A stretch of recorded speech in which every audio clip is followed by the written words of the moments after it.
Estamos de regreso, gracias por continuar con nosotros. Mire, el presidente de los Estados Unidos, Donald Trump, se juega su futuro en las elecciones de noviembre en medio de la crisis de coronavirus que continúa creciendo en el país vecino, ahí mismo en los Estados Unidos. De esto nos hablará el día de hoy nuestro colaborador Edgar Olivares. Edgar, ¿qué tal? Muy buenos días, te saludo con muchísimo gusto. Adelante.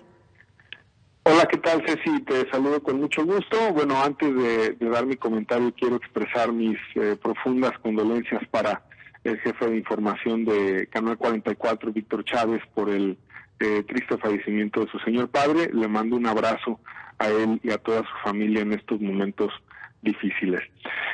Y bueno, con relación al tema que nos ocupa el día de hoy, Ceci, Estados Unidos tiene 217,000 casos de coronavirus, casi triplica a China, que fue el lugar donde se originó la ahora pandemia.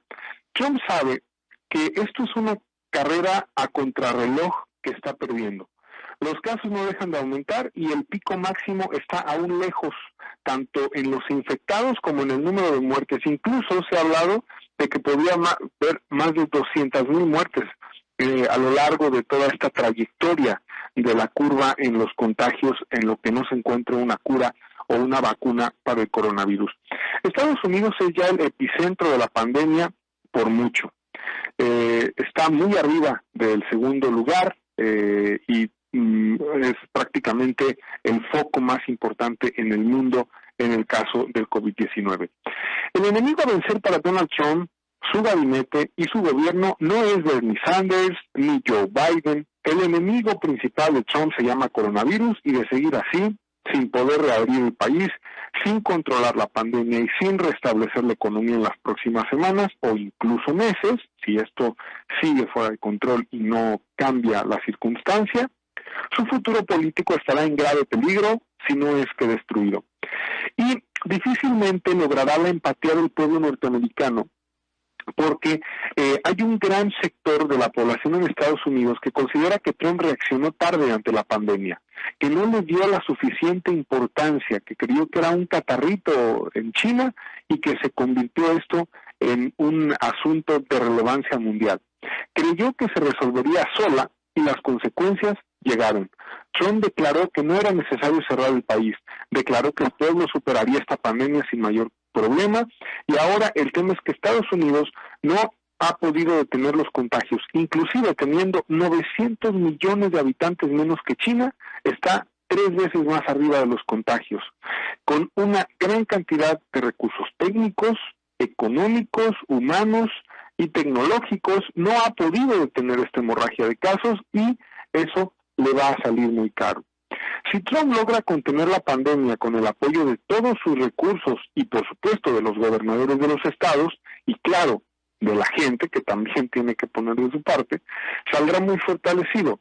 Pero si esto continúa a este ritmo y la recesión se profundiza, como ya se está viendo en el último reporte de la Oficina de Desempleo, registran en la segunda semana por esta situación del ya como de la cuarentena o del ordenamiento para quedarse en casa, 6.6 millones de solicitudes de desempleo.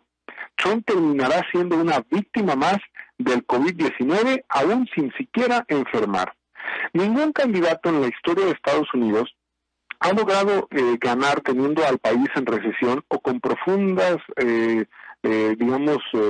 situaciones de una mala economía, con problemas económicos muy pronunciados y de desempleo grave, y menos si la percepción del electorado es que Trump pudo haber evitado esta crisis y la minimizó, es decir, que no haya actuado a tiempo.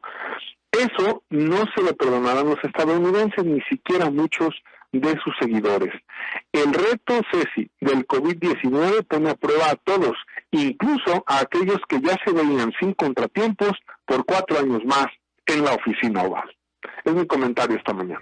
Así es, Edgar. Y bueno, en medio de todo este momento tan complicado que está viviendo el mundo y específicamente hablando en Estados Unidos, pues bueno, el presidente Donald Trump continúa con su política de hostilidad. Por una parte, pues acusando a China que mintió referente al número de contagios y de fallecidos en cuanto al COVID-19. Por otro, enviando tropas a Venezuela pues para buscar a Nicolás Maduro y también amenazando a Irán. ¿Esto lo hace para desviar un poco la atención en el tema del coronavirus o simplemente el coronavirus no iba a detener a Donald Trump continuando con esta política? Yo creo que nada es casualidad, Ceci. Me parece que estas muestras de su agenda, porque pues básicamente es seguir con su agenda, ¿no? Recordemos que Trump ha tenido una guerra comercial abierta con China, obviamente está buscando el mejor momento para derrocar a Nicolás Maduro y sigue la hostilidad, al menos verbal, con Irán. Pues esa es su agenda. El tema es que en medio del coronavirus, Trump debería concentrar todos los recursos y toda la energía en detener la pandemia, no en estar buscando otros temas. Evidentemente, Trump está en este momento impulsando su agenda en medio de la crisis del COVID-19, es porque sabe que concentrarse en la pandemia y de no salir bien librado de la pandemia no tendrá una manera de sobrevivir políticamente. Es posible que todas estas acciones que están teniendo en medio del COVID no solo sea para distraer la atención, que por supuesto le ayuda, sino también para tratar de no perder los puntos que llevaba, digamos, de ventaja ante cualquier contrincante. Lo cierto es que si llegara a una situación muy compleja para la figura de Trump, tal vez podría perder la presidencia, no porque Bernie Sanders o porque Joe Biden, cualquiera que vaya a ser el candidato demócrata, sean mejores opciones, sino porque la gente simplemente lo castigará y lo puede remover del poder. Es muy pronto para saberlo. Lo cierto es que si no se controla la pandemia, aún con la agenda que está impulsando a nivel internacional, no va a salir bien librado de esta situación, Ceci. Edgar, tú te encuentras en Texas, ¿cómo se está viviendo ahí, pues bueno, la cuarentena? ¿Las personas están haciendo caso? ¿Tú ves mucha gente en las calles o realmente están, bueno, tomando en cuenta las medidas anunciadas por las autoridades? No, yo veo mucha gente en sus casas. Es decir, yo no veo gente en la calle, yo veo gente que sí está cumpliendo las medidas. La verdad es que la gente está poniendo mucho de su parte. Los únicos lugares donde ves gente es en las tiendas de autoservicio para comprar comida y los restaurantes. Y esto es muy interesante, es que me lo preguntes, porque sé que en México se acaba de lanzar una emergencia sanitaria con profundas implicaciones económicas y me parece que muy mal manejada en ciertos sectores.